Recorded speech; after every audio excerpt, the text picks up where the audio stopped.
দিন যতই গড়াচ্ছে আমাদের সমাজে মানুষের জীবনের মূল্য ততই কমে যাচ্ছে। খুন নুনের চাইতে সস্তা হয়ে যাচ্ছে। রাসূল করিম সাল্লাল্লাহু আলাইহি ওয়াসাল্লাম পশু পাখি কীটপতঙ্গকে পর্যন্ত দয়া করতে বলেছেন, তাদেরকে পর্যন্ত অকারণে এবং অন্যায়ভাবে হত্যা করতে নিষেধ করেছেন। প্রিয় ভাই বোন আমার, রাসূল করিম সাল্লাল্লাহু আলাইহি ওয়াসাল্লাম বিভিন্ন হাদিস থেকে বোঝা যায় মানুষ হত্যা আল্লাহ সুবহানাহু ওয়া তাআলার কাছে এত জঘন্য অপরাধ যে এর পরিমাণ যখন পৃথিবীতে ভয়াবহ আকারে বাড়তে থাকবে, আল্লাহ সুবহানাহু ওয়া তাআলা পৃথিবীর এই সংসারকেই গুটিয়ে নেবেন।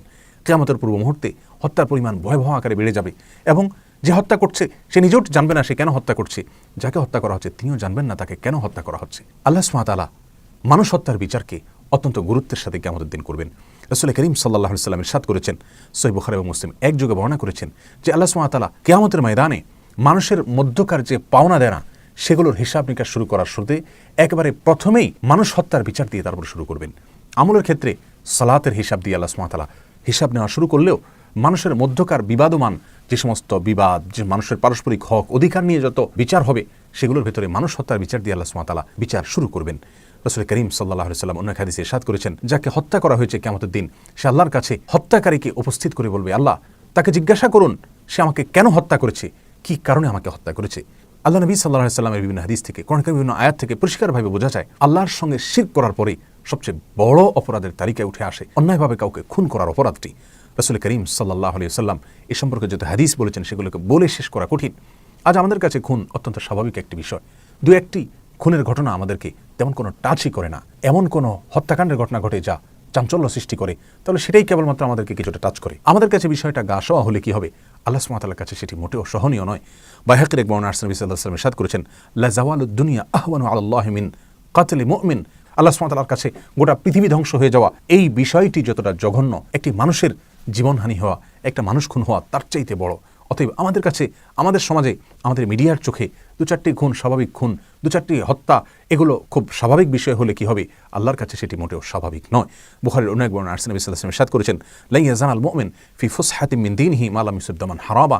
এবং একই ধরনের হাদিস পাশাপাশি ভাষার আরও বিভিন্ন হাদিসের কিতাবে বর্ণিত হয়েছে, যার খোলাসা হলো এরকম যে কোনো মানুষ যদি কোনো মানুষকে হত্যা করে তাহলে তার আশার জায়গা ফুরিয়ে যায়।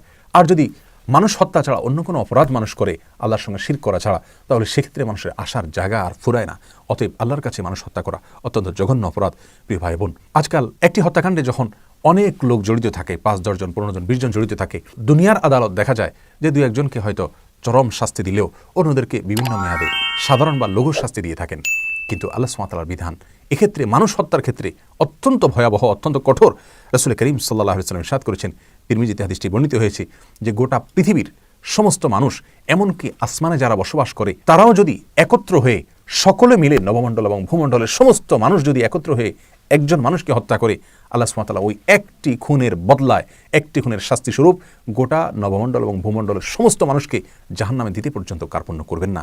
আল্লাহর কাছে মানুষ হত্যা এত ভয়াবহ অপরাধ। প্রিয় ভাই বোন আমার, ইবনে মাজার এক হাদিসে আসছে রাসূল করিম সাল্লাল্লাহু আলাইহি ওয়াসাল্লাম ইরশাদ করেছেন, ওই আল্লাহর শপথ করে বলছি যে আল্লাহর হাতে আমার জীবন। কাবা এবং বাইতুল্লাহকে খেয়াল করে, লক্ষ্য করে, সম্বোধন করে তিনি বলছিলেন প্রতীকীভাবে যে আল্লাহর কাছে তোমার মর্যাদা যত বেশি, একজন মানুষের জীবনের মর্যাদা এবং মূল্য তার চাইতে অনেক বেশি। রাসূল করিম সাল্লাল্লাহু আলাইহি ওয়াসাল্লাম বুখারী মুসলিম হাদিসে বলেছেন, তোমরা 7টি ভয়াবহ ধ্বংসাত্মক অপরাধ থেকে বেঁচে থাকবে। তার শুরুতে তিনি শিরকের কথা বলেছেন, এরপরেই 3 নম্বরে তিনি বলেছেন মানুষ হত্যা করার কথা। সবচাইতে চিন্তার বিষয় হলো রাসূল করিম সাল্লাল্লাহু আলাইহি ওয়াসাল্লাম ইরশাদ করেছেন, আবু দাউদ হাদিসটি বর্ণিত হয়েছে, কুল্লু যামবিন আসাল্লাহু আন ইয়াগফিরাহু ইল্লা মান মাতা মুশরিকান আও কাতালা মুমিনান মুতাআম্মিদা। যত অপরাধ হতে পারে সমস্ত অপরাধের শাস্তি আল্লাহ সুবহানাহু ওয়া তাআলা মওকুফ করতে পারেন, তবে যে ব্যক্তি মুশরিক অবস্থায় শিরক করতে করতে মৃত্যুবরণ করেছে অথবা কোনো মানুষকে, কোনো মুমিনকে ইচ্ছাকৃত হত্যা করেছে, এই 2 অপরাধ এটা আল্লাহ সুবহানাহু ওয়া তাআলা মাফ করবেন না। এবং কোরআন কারীমে সূরা নিসা 93 নম্বর আয়াতে একই কথা বলা হচ্ছে। আল্লাহ সুবহানাহু ওয়া তাআলা বলেছেন, ওয়া মান ইয়াকতুল মুমিনান মুতাআম্মিদা ফাজাযাউহু জাহান্নাম খালিদান ফিহা ওয়া গাদিবা আল্লাহু আলাইহি ওয়া লাআনাহু আ'আদ্দা লাহু আযাবান আযীমা। আল্লাহ সুবহানাহু ওয়া তাআলা এই আয়াতে 5টি শাস্তির কথা বলেছেন, 5টি কঠিন ভয়াবহ সতর্ক বার্তা তিনি জারি করেছেন। কোনো মানুষকে ইচ্ছাকৃতভাবে যদি কেউ হত্যা করে তার বিপরীতে, তার ভিতরে 1 নম্বর হলো তাকে জাহান্নামে দেওয়া হবে, দ্বিতীয়ত তাকে সেখানে চিরকাল রাখা হবে, তৃতীয়ত আল্লাহ সুবহানাহু ওয়া তাআলা তার প্রতি রাগান্বিত হবেন, চতুর্থত আল্লাহ সুবহানাহু ওয়া তাআলা তার প্রতি অভিশাপ নাজিল করবেন, পঞ্চমত আল্লাহ সুবহানাহু ওয়া তাআলা তার জন্য কঠোর এবং ভয়াবহ শাস্তির ব্যবস্থা করে রাখবেন। মানুষ খুনের এই ভয়াবহ অপরাধ এটা যদি আমাদের সমাজের খুনিরা জানতো, এর কি চরম শাস্তি আল্লাহ সুবহানাহু ওয়া তাআলা দিবেন সেটা যদি জানতো তাহলে কোনোদিন তারা খুনের ধারে কাছেও যেত না। সূরা মায়েদার 32 নম্বর আয়াতে আল্লাহ সুবহানাহু ওয়া তাআলা বলেছেন, মান কাতালা নাফসান বিগাইরি নাফসিন আও ফাসাদিন ফিল আরদি ফাকান্নামা কাতালান নাস জামিআ, যে ব্যক্তি কোনো মানুষকে অন্যায়ভাবে হত্যা করলো সে যেন গোটা বিশ্ব মানবতাকে হত্যা করলো। আল্লাহ সুবহানাহু ওয়া তাআলা আমাদের সকলকে শুভ বুদ্ধির জন্য উদয় হয় সেই তৌফিক দান করুন। আমাদের সমাজের প্রত্যেকটা মানুষের জীবনের নিরাপত্তা আল্লাহ সুবহানাহু ওয়া তাআলা আমাদেরকে দান করুন। সুবিচার যেন আমরা নিশ্চিত করতে পারি, আল্লাহ তাআলা সেই শক্তি সামর্থ্য আমাদেরকে দান করুন। এবং নিরীহ যে সমস্ত মানুষরা নিহত হচ্ছে তাদের পরিবারের জন্য সান্ত্বনা হলো, এই দুনিয়াতে যদি তারা বিচার নাও পান, ইনশাআল্লাহ আল্লাহর আদালতে তারা অবশ্যই বিচার পাবেন এবং কঠোর শাস্তির মুখোমুখি খুনিকে হতে হবে।